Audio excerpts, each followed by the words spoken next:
Cordial saludo, bendiciones para todos. En el día de hoy les estaremos hablando acerca de la corriente libertaria de Alexander Neil.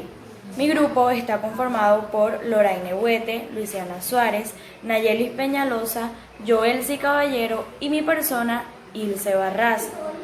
Antes de entrar al contexto de la corriente libertaria de Alexander Neil, vemos que la pedagogía libertaria se basa en tres grandes principios generales: antiautoritarismo, autogestión pedagógica y educación integral.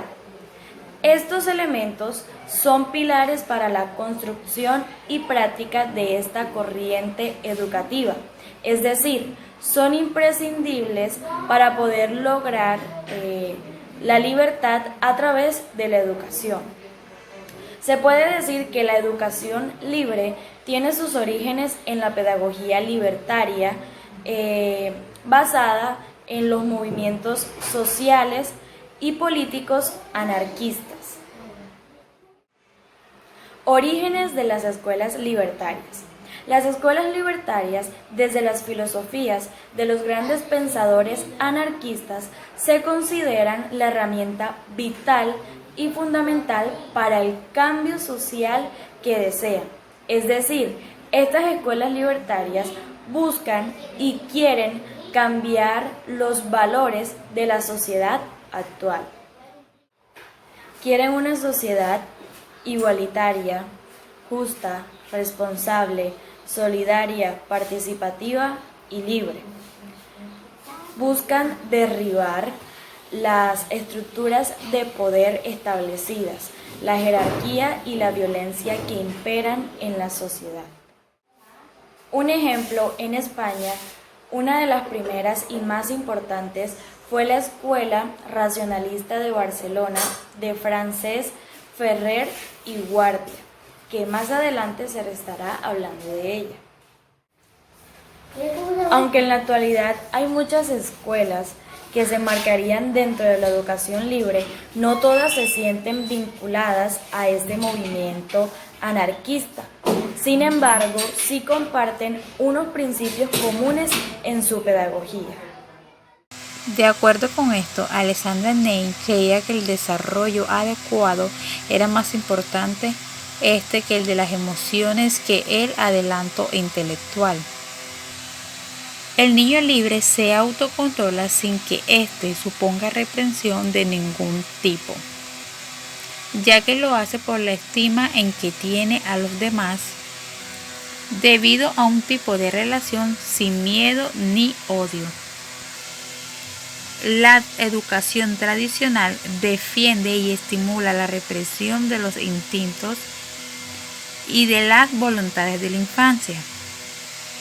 Neil piensa que el influido por el psicoanálisis que esta reprensión es la responsable de muchas de las neurosis que manifiestan en las personas, tanto en la niñez como en la vida adulta.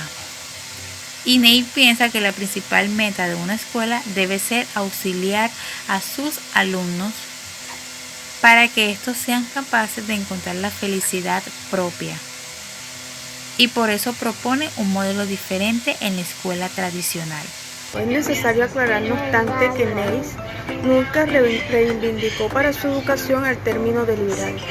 Neil siempre fue un marginado, un insular, como diría él mismo. Nuestra sociedad, es enemiga de revoluciones, de cambios drásticos, de todo cuanto perturbe comercio o resuelva su señorial tranquilidad.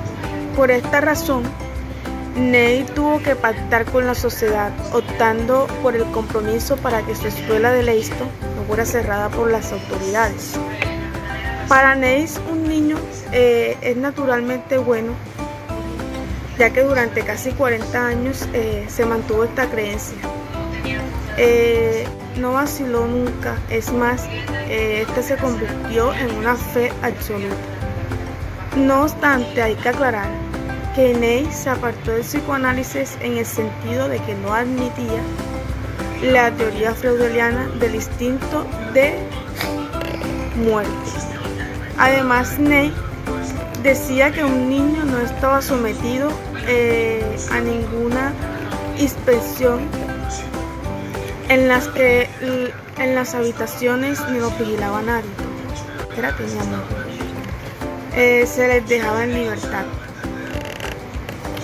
Nadie les decía cómo vestirse, nadie les decía qué ropa ponerse, siempre llevaban la ropa que querían en cada momento. También dice que tuvieron que renunciar a toda disciplina o a toda sugerencia, a toda enseñanza moral y a toda convicción religiosa, instrucción religiosa. Con esas libertades los niños recién egresados holgazaneaban a su antojo al principio, pero según las estadísticas, el medio de recuperación en la adversión a las elecciones eran de 3 meses. Gracias. Teniendo en cuenta que en nuestra época es inminente un cierto nivel de impotencia de los diferentes modelos pedagógicos aplicados por los maestros frente a lo que se ha denominado como el fracaso escolar, visto como una negación de los niños hacia los procesos escolares. Parece ser que antes la frase repetitiva de los niños eran: qué pereza, yo no quiero hacer eso, profe, ¿y para qué voy a hacer eso? No hice la tarea, no quiero ir a clase. Y muchas otras frases de negativa de los niños en cuanto al estudio. Nos compete como maestro pensar en algo para atraer la atención de estos pequeños de nuevo a las aulas. En este sentido, la pedagogía libertaria tiene grandes ventajas, pues propicia la autonomía y la capacidad de elección en los niños, lo que hace que no solo decidan lo que quieren aprender y en esa medida lo hagan con gusto, sino que se hagan responsables de eso que eligieron, de modo tal que no culpen a los demás de sus responsabilidades. Y esto en un futuro desembocará en sujetos capaces de vérselas consigo mismos y con las decisiones que ellos mismos tomen en la vida. Alexander Ney nunca fue reconocido por lo que era, es decir, como el último sobreviviente del movimiento de la educación nueva, que floreció a principios del siglo.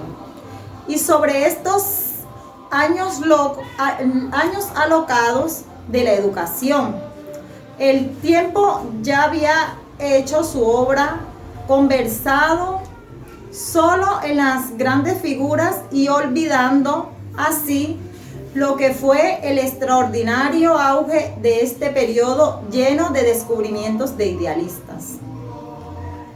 Ante todo, Ney intentó basar su pedagogía libertaria en los aportes del psicoanálisis, precisamente en el momento en que las ideas de Freud comenzaban a entrar en el mundo de la educación. Este personaje se centró mucho con los niños más difíciles, ya que se dio cuenta que la mayoría de ellos eran capaces de resolver sus problemas si se les ponía en un ambiente adecuado. Este personaje buscaba pretender y mostrar con esto que los niños pueden decidir por sí mismos sin necesidad de un adulto. A su vez afirma que entiende por libertad que los niños tengan un margen de autonomía y libertad, pero no significa que la escuela que éste formó promoviera el libertinaje. Ney defendió siempre que los niños se adaptarían con facilidad a cualquier entorno y a su vez eliminó la teoría antiautoridad que afectaba a los niños como tal, a los docentes y a la participación escolar. Este personaje creó una escuela de taller llamada Sumergel, Esta tenía como principio básico desarrollar la firme convicción en la bondad natural de los seres humanos, la felicidad como máxima aspiración de la educación, el amor y el respeto como base de la convivencia, y dice que la importancia de la corporalidad y la sexualidad. Como podemos ver, este personaje siempre velaba por la importancia y la integridad de los niños. ¿Por qué? Porque les daba libertad en su entorno de enseñanza-aprendizaje, pero siempre colocaba sus límites. Como les decía anteriormente, él defendía que los niños se adaptaran al entorno, pero tampoco les daba libre albedrío, es decir, siempre ponía límites o estatutos que ellos cumplieran.